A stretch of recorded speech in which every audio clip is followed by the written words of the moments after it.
Hello everyone, JEE classes परिवार में आप सभी का स्वागत है। मैं अनुज कुमार मिश्रा आपको थर्मल इंजीनियरिंग पढ़ा रहा हूं। और जैसा कि आप जानते हैं, सेकंड चैप्टर स्टार्ट हो चुका है। लास्ट क्लास में हम लोगों ने देखा कि आदर्श गैस क्या है, आदर्श गैस का क्या महत्व है हमारे थर्मल इंजीनियरिंग में। और हमने ये भी देखा कि बॉयल्स का नियम क्या है, चार्ल्स का नियम क्या है, गेलुसेक लॉ क्या है। ये तीन नियम हमने लास्ट क्लास में पढ़ लिए थे। आज के क्लास में हम लोग जो पढ़ने जा रहे हैं, रेग्नॉल्ड्स लॉ और आगे के लॉ हम पढ़ेंगे। पढ़ने से पहले आप सभी लोग अपने दोस्तों में ये वीडियो शेयर कर लीजिए। मैक्सिमम लोग जल्दी जल्दी से जुड़ जाइए। आज की क्लास भी बहुत ज़्यादा इंपॉर्टेंट है। जैसा कि आप जानते हो कि आदर्श गैस के बिना पूरा थर्मल इंजीनियरिंग अधूरा है। जब तक आप गैसों के नियम नहीं समझ पाएंगे, गैस के समीकरण आप नहीं समझ पाएंगे, तब तक आप ये पूरा सब्जेक्ट नहीं समझ सकते। तो जुड़ जाइए जल्दी से और हम लोग स्टार्ट करते हैं सब्जेक्ट को। तो आज की क्लास में जो हम लोग टॉपिक पढ़ने जा रहे हैं, जो हमारा पहला टॉपिक है वो है रेग्नॉल्ड का नियम। तो स्टार्ट करते हैं हम लोग सब्जेक्ट। आशा करता हूँ आप सभी को सब्जेक्ट अच्छे से समझ में आ रहा होगा और आप लोग अपनी पढ़ाई अच्छे से कर भी रहे होंगे। तो हमारा जो आज का नियम है जो हम पढ़ने जा रहे हैं, रेग्नॉल्ड का नियम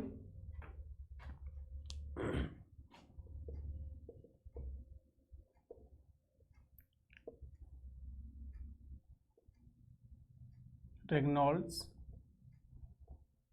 लॉ। ठीक है, तो ये आज का हमारा जो चैप्टर है, सेकंड चैप्टर की हम लोग बातें करने जा रहे हैं और बहुत ही ज़्यादा महत्वपूर्ण है ये चैप्टर। तो आप लोग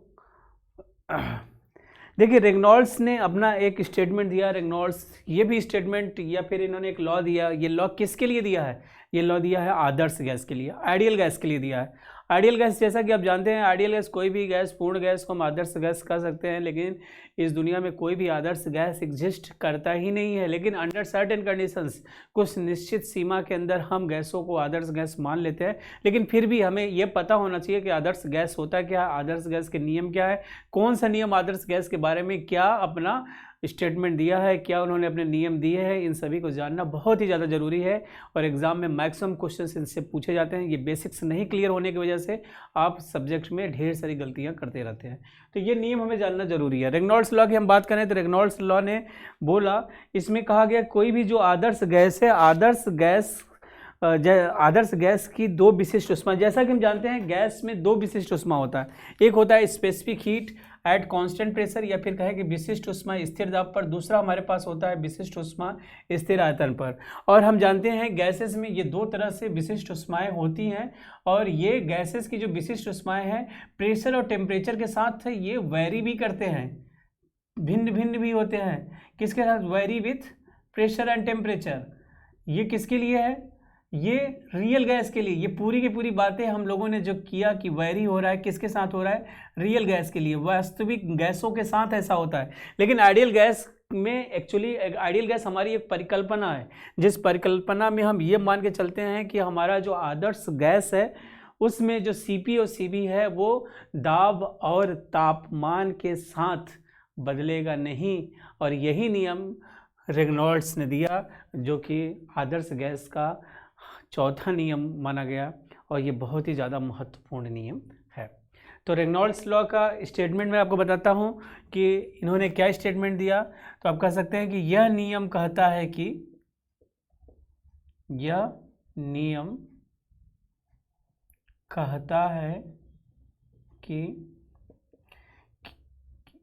एक आदर्श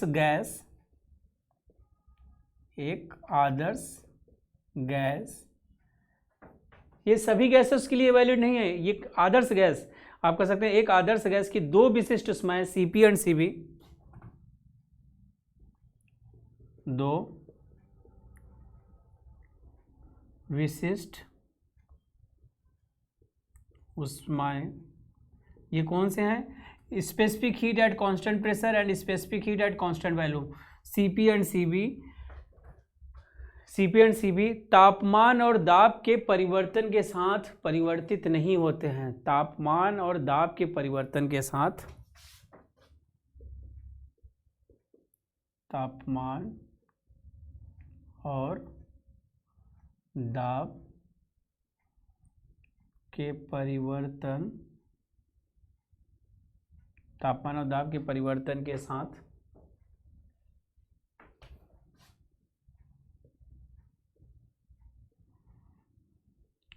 नहीं बदलती है या फिर नहीं परिवर्तित होते हैं। ये किसका लॉ है? ये लॉ है रेनॉल्ड्स का लॉ है। इसका मतलब आपने समझा कुछ? क्या कहा इन्होंने कहा कि यदि ये गैस, कोई गैस रियल गैस होगा तो उसका Cp और Cv प्रेशर टेम्परेचर के साथ वेरी होगा। लेकिन इसी गैस को यदि मैं मान लूँ कि ये गैस कैसा हो गया, ये गैस हो गया आइडियल गैस, ये आदर्श गैस हो गया। किसको क्या मान लिया मैंने इस गैस को मैंने मान लिया ये आदर्श गैस हो गया है। तो आदर्श गैस का Cp और Cv नहीं बदलता है, कांस्टेंट रहता है प्रेशर और टेम्परेचर के साथ। तो मैंने लिखा कि रेनॉल्ड्स ने क्या कहा? रेनॉल्ड्स ने कहा for ideal gas, for Adarsh gas के लिए Cp और Cv, Cp एंड Cv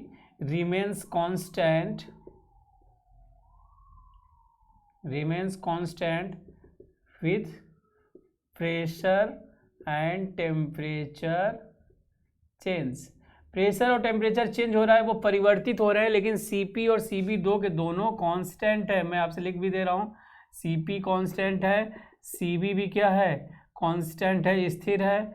लेकिन प्रेशर और टेम्परेचर क्या हो रहे हैं? वेरी हो रहे हैं। फिर भी Cp Cv नहीं वेरी हो रहा है। क्यों? क्योंकि ये जो गैस है वो कैसा गैस है? ये गैस है आइडियल गैस।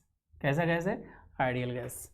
तो ये आइडियल गैस का बहुत ही इंपॉर्टेंट रूल है। यदि आपसे कोई कह दे कि आइडियल गैस का Cp और Cv प्रेशर टेम्परेचर चेंज के साथ परिवर्तित होते हैं, जबकि गैसों का जो Cp और Cv है वो बदलता है प्रेशर और टेम्परेचर चेंज होने के साथ, लेकिन आइडियल गैस के लिए क्या ऐसा होगा? आप बिल्कुल कहेंगे, आप कहेंगे वास्तविक गैसों का जो Cp Cv है विशिष्ट ऊष्मा वो तो चेंज होता है, but in case of ideal gas Cp Cv नहीं चेंज होगा।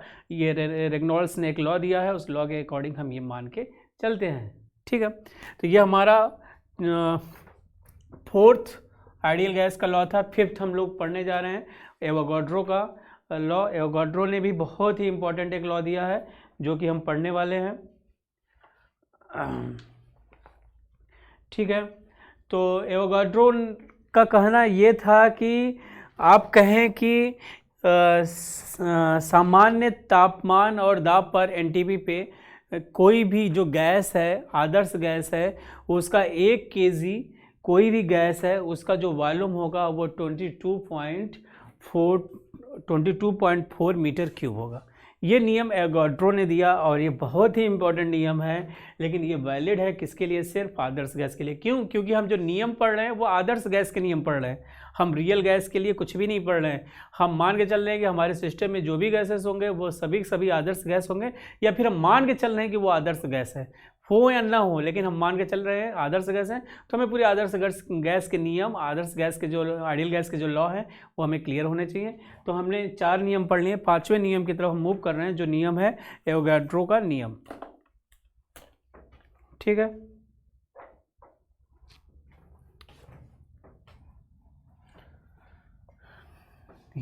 तो हमारे पास ये जो 5th रूल है या 5th लॉ जो है आइडियल गैस का, ये भी बहुत इंपॉर्टेंट है। आप ध्यान से देखते रहिए। यदि ये सभी लॉ आपको समझ में आ जाता है तो आपको सब्जेक्ट समझने में बहुत ही ज़्यादा आसानी होगी। ठीक है, कोई आपको दिक्कत नहीं होने वाली है, क्योंकि आपके सभी बेसिक्स बिल्कुल क्लियर हो जाएंगे, तो आप सब्जेक्ट आसानी से आप समझ सकते हो। तो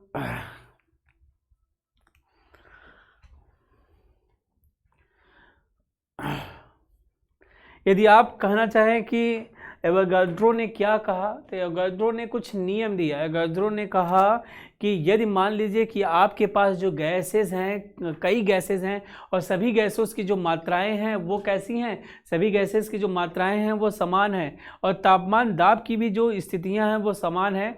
तो ऐसी स्थितियों में जो अणुओं की संख्या होगी वो भी क्या होगी? समान होगी।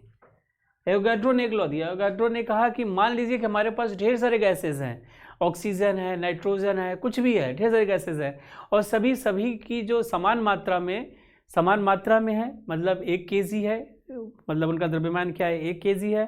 तो और तापमान और दाब की स्थितियां भी कैसी हैं, समान है। तो उस कंडीशंस में उनमें अणुओं की संख्या जो होगी वो क्या होगा, एक समान होगी। यही एवोगैड्रो ने अपना लॉ दिया। तो ये हम इस लॉ की तरफ मूव करते हैं, इस लॉ को हम देखते हैं। तो हमारे पास नेक्स्ट जो लॉ है वो है एवोगैड्रो का नियम।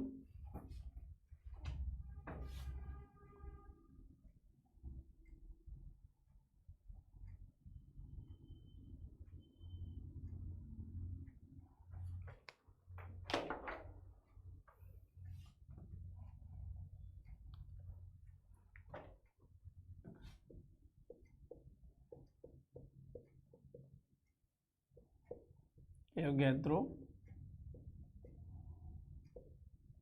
का नियम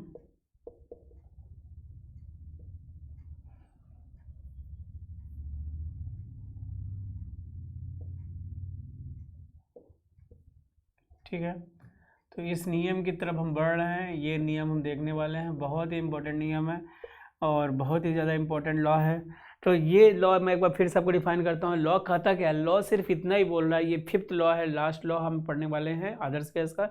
ये लॉ कहता है कि समान मात्रा में यदि कोई गैसेस हैं और समान तापमान और दाब की स्थितियाँ हैं तो उनमें जो अणुओं की संख्या होगी वो भी क्या होगी, समान होगी। बस इतना ही इन्होंने इस लॉ में बोला। तो हम कह सकते हैं यह नियम कहता है कि यह नियम कहता है कि सभी गैसों, या भी आदर्श शब्द यूज करेंगे तो और अच्छा होगा, सभी आदर्श गैसों। आदर्श गैस मेंशन करना बहुत ही इंपॉर्टेंट है क्योंकि ये रियल गैस के लिए वैलिड नहीं है। ये सभी के सभी लॉ, ये सभी के सभी लॉ वैलिड है किसके लिए, आदर्श गैस के लिए। तो आप कह सकते हैं सभी आदर्श गैसों की समान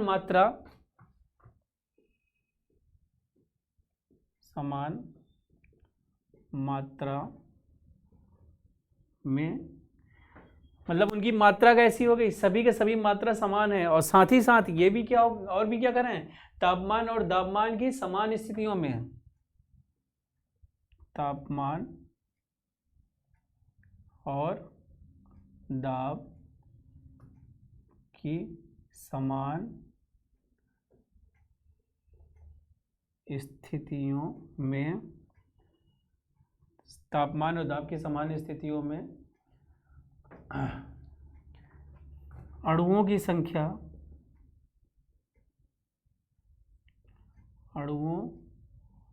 संख्या भी समान होगी।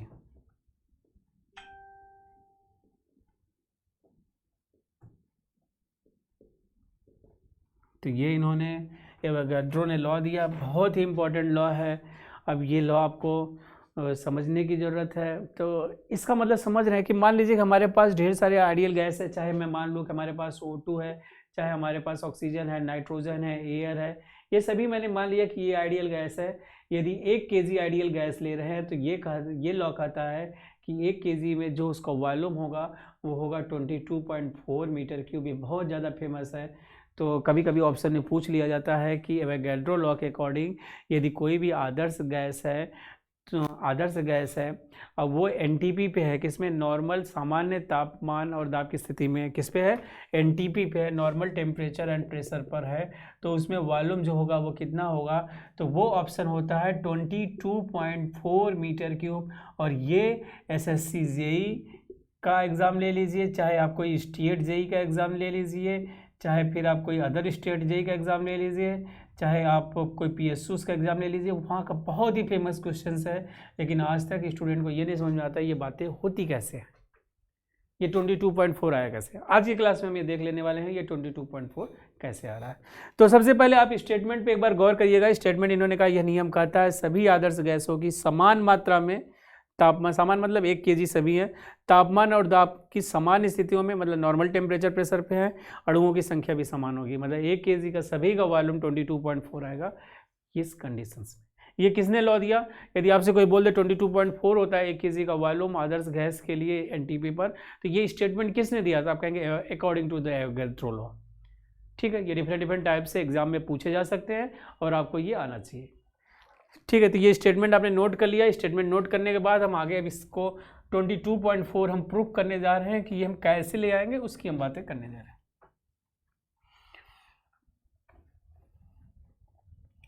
तो एवोगैड्रो ने और भी कुछ बातें कही, इन्होंने अब इसको हम प्रूव करने के लिए जा रहे हैं। तो हम कह सकते हैं कि एवोगैड्रो ने कहा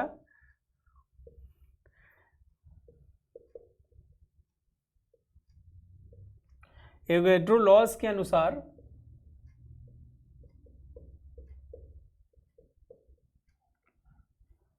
किन्हीं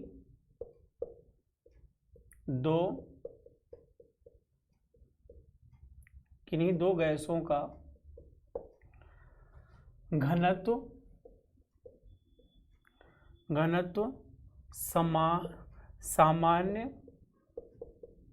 सामान्य तापमान और दाब, इसका मतलब नॉर्मल सामान्य तापमान और दाब जहाँ पे भी आ जाए तो इसका मतलब नॉर्मल टेम्परेचर एनटीपी की बात हो रही है, पर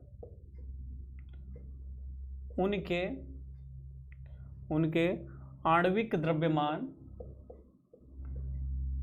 ये इन्हीं का स्टेटमेंट है, इस स्टेटमेंट का पार्ट है, इनके आणविक द्रव्यमान के सीधे अनुक्रमानुपाती होता है।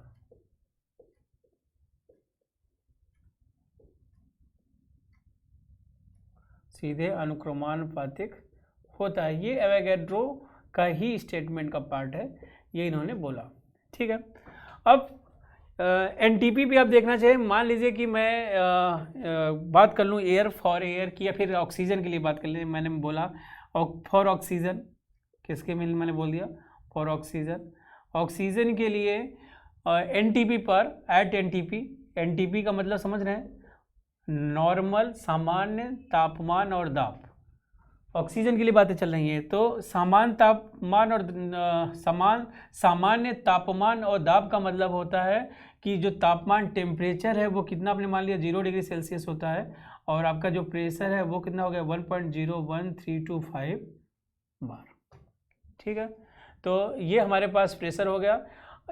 कह सकता हूँ for oxygen at NTP, oxygen का जो घनत्व होगा, ऑक्सीजन का घनत्व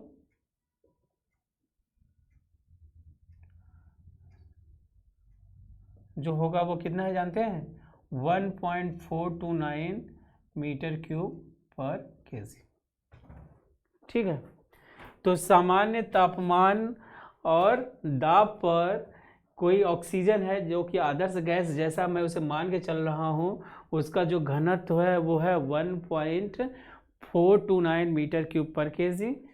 अब आगे मैं बोल रहा हूँ कि एनटीपी पर ही ऑक्सीजन का जो विशिष्ट आयतन होता है, या फिर आप कह सकते हैं स्पेसिफिक वॉल्यूम, और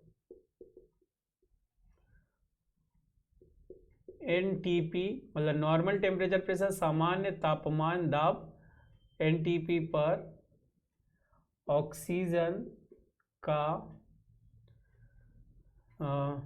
स्पेसिफिक वॉल्यूम, आपका क्या कह सकते हैं? आप कह सकते हैं विशिष्ट आयतन, स्पेसिफिक वॉल्यूम जो होगा वो कितना हो जाएगा? डेंसिटी का जस्ट रेसिप्रोकल होता है। तो आप कह सकते हैं ये जो डेंसिटी है 1 डिवाइडेड बाई 1.429, और ये क्या हो गया? ये डेंसिटी था, डेंसिटी क्या हो गया? केजी पर मीटर क्यूब, और ये जो होगा ये क्या हो गया? मीटर क्यूब पर केजी। तो ये डेंसिटी हो जाएगा। अब एनटीपी पर हमें ऑक्सीजन का यदि 1 केजी द्रव्यमान में क्या वॉल्यूम होगा वो देखना चाहें तो हम कह सकते हैं, अतः NTP normal temperature pressure, NTP पर ऑक्सीजन का 32 केजी की बात करें तो जो वॉल्यूम होगा वो क्या होगा? वॉल्यूम इक्वल टू, तो आपने देखा स्पेसिफिक वॉल्यूम जो है वो कितना है? 1.429, इसको आप मल्टीप्लाई कर दीजिए 32 से, तो ये आपके पास आ जाएगा आयतन 1 kg का, ये 32 kg का 32 से मल्टीप्लाई कर देंगे तो ये आपने इसकी यूनिट देख रहे हैं क्या है, इसकी यूनिट मीटर क्यूब पर केजी, और ये क्या है केजी, तो वॉल्यूम आ जाएगा। तो इसे जब आप सॉल्व करेंगे तो ये आ जाएगा 22.42 मीटर क्यूब। तो ये क्या आ गया, वॉल्यूम। तो इससे हम कह सकते हैं कि हमारे पास कोई भी यदि आदर्श गैस है वो सामान्य तापमान और दाब की स्थिति में समान मात्रा में है, तो उसका जो वॉल्यूम होगा वो कितना होगा, 22.42 मीटर क्यूब होगा। ये किसने बताया, ये एवोगैड्रो लॉ ने बताया। तो हम कह सकते हैं कि इस तरह यह साबित किया जा सकता है कि एनटीपी पर किसी गैस, मैं अब निष्कर्ष लिखने जा रहा हूँ, निष्कर्ष देखिएगा इसका निष्कर्ष क्या आएगा, या फिर हमने क्या कंक्लूजन देखा उस कंक्लूजन की हम बातें करने जा रहे हैं। हम कह सकते हैं इस तरह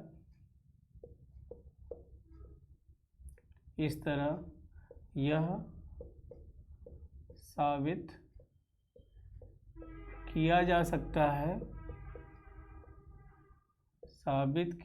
सकता है कि एनटीपी पर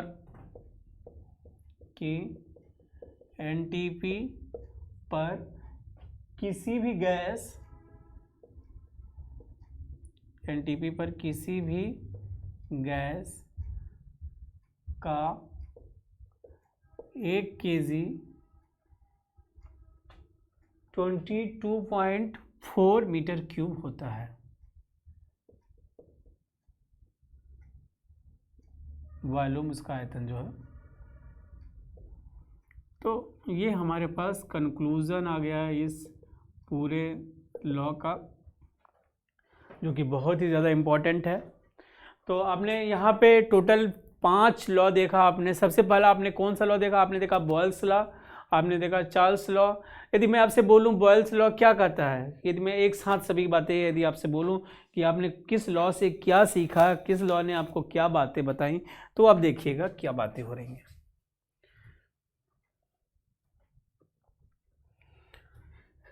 ये हमारे इस पूरे सब्जेक्ट का सबसे इम्पोर्टेंट यूनिट है। इस यूनिट को विशेष ध्यान के साथ पढ़ें। ये यूनिट आपको दिक्कत हुई तो आप समझ लीजिए पूरा सब्जेक्ट खत्म हो गया। सबसे पहला हमारे पास जो है बॉयल्स लॉ, जिसे आप बॉयल का नियम कहते हैं।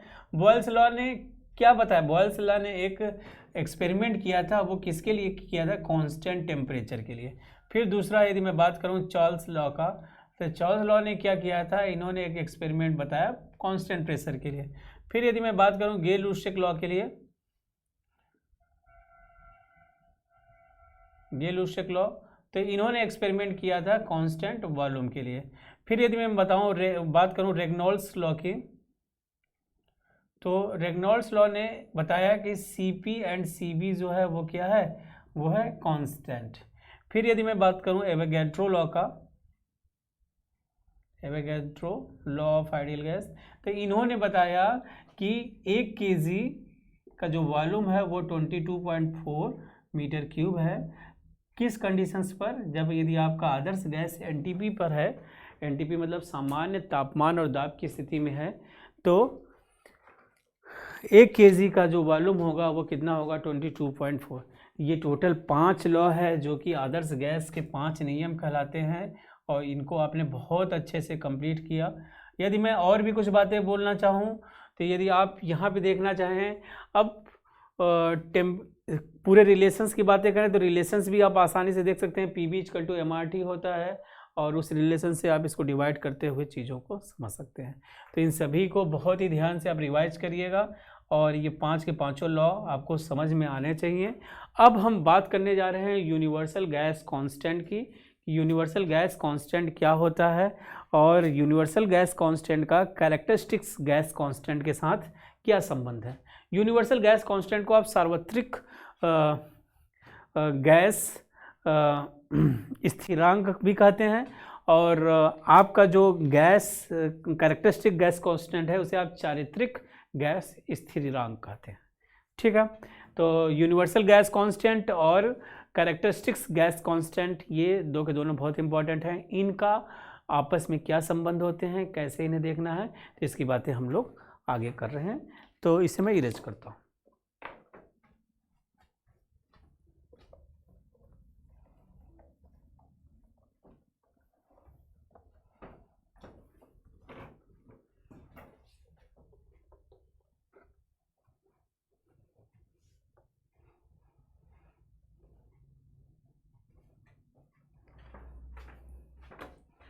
ठीक है, तो हमारा अगला टॉपिक है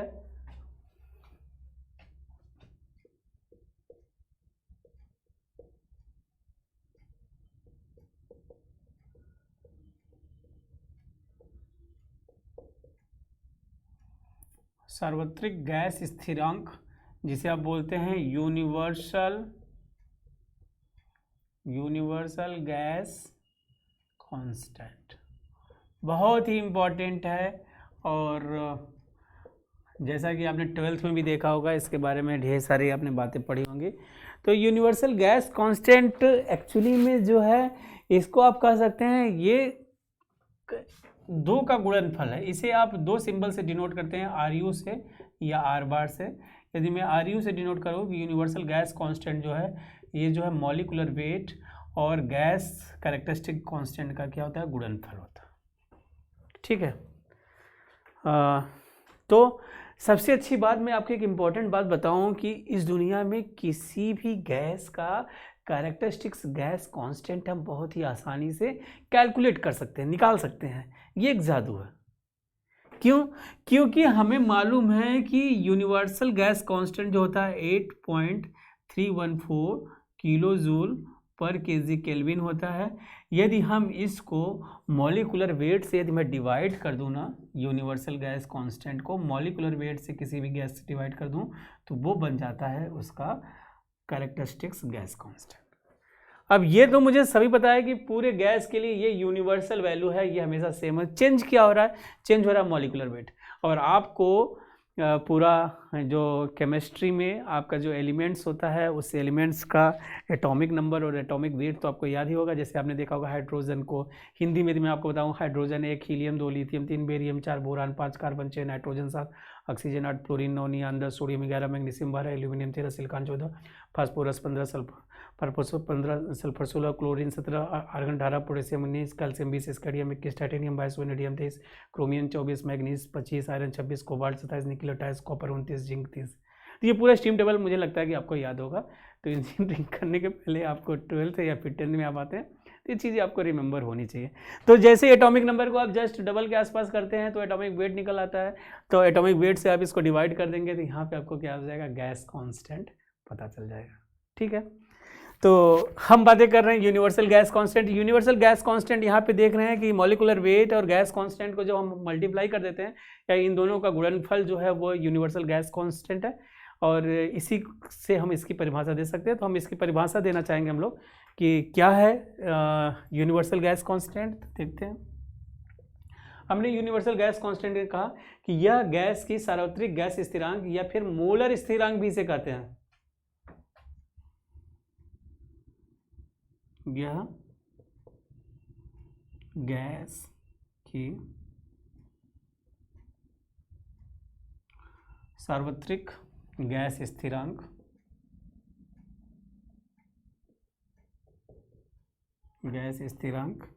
या फिर या मोलर स्थिरांक,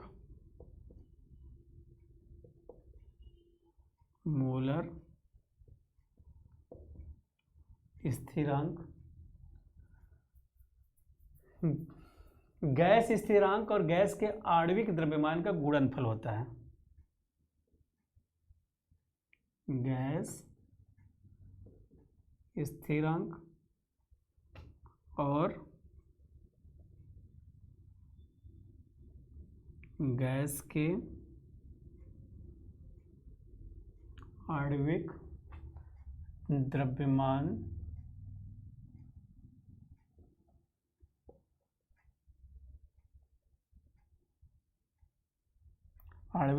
का गुणनफल है।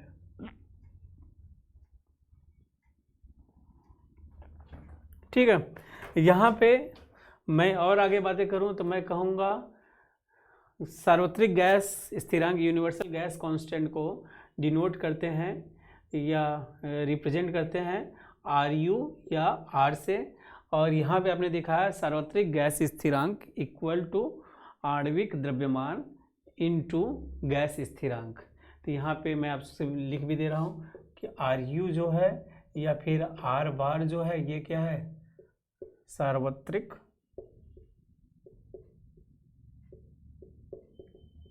गैस स्थिरांक, और R क्या है, सिर्फ गैस कांस्टेंट, या फिर इसे चारित्रिक भी कहते हैं, गैस स्थिरांक। M क्या है, M की यदि बात करें तो ये आणविक द्रव्यमान है, हिंदी में से आप क्या कहते हैं, आणविक द्रव्यमान। तो यहाँ पे RU या R बार एक ही चीज़ है, RU equal to universal gas constant equal to molecular weight into gas constant, या फिर कहेंगे आणविक द्रव्यमान इनटू गैस स्थिरांक। यहाँ पे आप ये भी देखा गैस स्थिरांक इक्वल टू सार्वत्रिक गैस स्थिरांक डिवाइडेड बाय आणविक द्रव्यमान। ठीक है, तो नोट करिएगा यहाँ तक, इसके बाद आगे बातें हम करते हैं।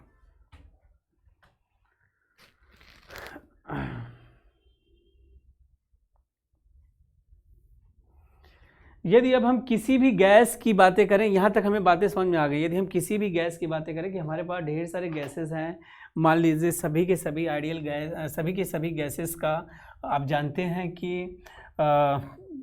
यूनिवर्सल गैस कांस्टेंट सेम होता है, तो किसी भी गैस कांस्टेंट को उसके आणविक द्रव्यमान से मल्टीप्लाई कर देना, तो एक जादू है कि आपको ऑटोमेटिक यूनिवर्सल गैस कांस्टेंट मिल जाएगा। यदि आप चेक करना चाहते हैं कि हमारे पास कोई गैस है, उसका आणविक द्रव्यमान दिया गया है और उसका गैस स्थिरांक दिया गया है, दोनों सही है कि नहीं चेक करना, तो दोनों को मल्टीप्लाई कर दो। यदि ये वैल्यू इस वैल्यू के बराबर नहीं होगा, इसका मतलब वो सही नहीं है। ठीक है, तो हम कुछ अब नोट में बातें करना चाहें या फिर मैं आपको दिखाना चाहूँ कुछ पॉइंट, तो मैंने पहला पॉइंट बोला कि सामान्य रूप में किसी भी गैस के लिए, सामान्य रूप में किसी भी गैस के लिए आपने देखा universal gas constant equal to हमारे पास कोई गैस है M1R1, फिर हमारे पास कोई गैस है M2R2, फिर हमारे पास कोई गैस है M3R3, इन सभी का प्रोडक्ट हमेशा यूनिवर्सल गैस कांस्टेंट। कोई भी गैस है उस गैस का गैस स्थिरांक को आणविक द्रव्यमान से मल्टीप्लाई करेंगे तो यूनिवर्सल गैस कांस्टेंट सार्वत्रिक गैस स्थिरांक आ जाएगा। ये चाहे गैस 1 हो, गैस 2 हो या गैस 3 हो, ये सभी गैस के लिए ये वैलिड। ठीक है, तो ये हमारे पास पहला पॉइंट हुआ। दूसरा, यदि हम और भी पॉइंट की हम बातें करें तो हम कहें कि हम जानते हैं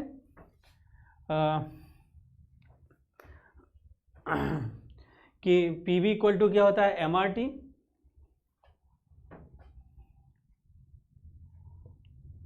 हम जानते हैं कि PV इक्वल टू क्या होता है, MRT। यदि आप इसकी बात करें तो यहाँ पे मैं यदि इसके स्पेसिफिक वॉल्यूम की बात करूँ, PV इक्वल टू MRT है, यहाँ पे यदि मैं बात करूँ तो ये क्या हो गया, PV MR की जगह आपने क्या कर दिया, MR की जगह जो है ये यूनिवर्सल गैस कांस्टेंट से आप इसे रिप्लेस करना चाहें, PV equal to RU into T, ये हो गया। अब यहाँ से यदि RU की वैल्यू देखना चाहें यूनिवर्सल गैस कांस्टेंट की, तो ये क्या हो गया, P into V divided by T। अब आप देखिएगा कि अभी हमें पहले से पता है नॉर्मल, यदि NTP की बात करें, सामान्य टेम्परेचर प्रेशर की बातें करें, तो NTP पर जो आपका प्रेशर होता है वो क्या होता है 1.01325 बार। इसे यदि आप न्यूटन पर मीटर स्क्वायर में लिखना चाहें तो ये कितना हो जाएगा, इस वैल्यू को मैं बताता हूँ, 101,325। यदि आप स्पेसिफिक वॉल्यूम की बातें करें तो स्पेसिफिक वॉल्यूम जो है अभी आपने देखा, जो हमने वॉल्यूम हमने निकाला ये कितना आया था 22.4। यदि आप टेम्परेचर की बातें करें तो टेम्परेचर यदि आप केल्विन में बात करेंगे तो ये कितना होगा 273। सिंपल, यदि हम वॉल्यूम की बातें कर रहे हैं वॉल्यूम, तो PV upon T.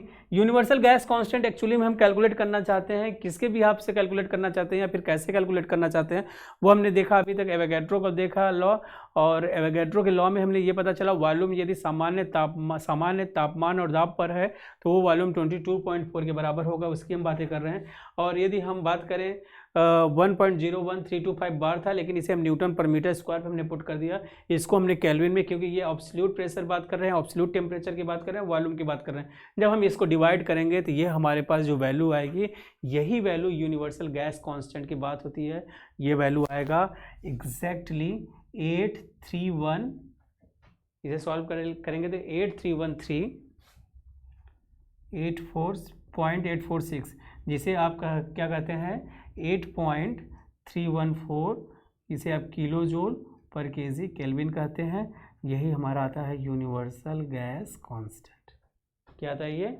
Universal gas constant. और यही वैल्यू हर जगह आप यूज करते हैं। ये कैसे वैल्यू आया, आज हमने ये भी वैल्यू हमने देख लिया, PV=MRT से हमने ये देख लिया और हमारे पास ये वैल्यू आ गई है। तो ये मुझे नहीं लगता है कि आप कभी ये बातें भूलने वाले हैं, ठीक है।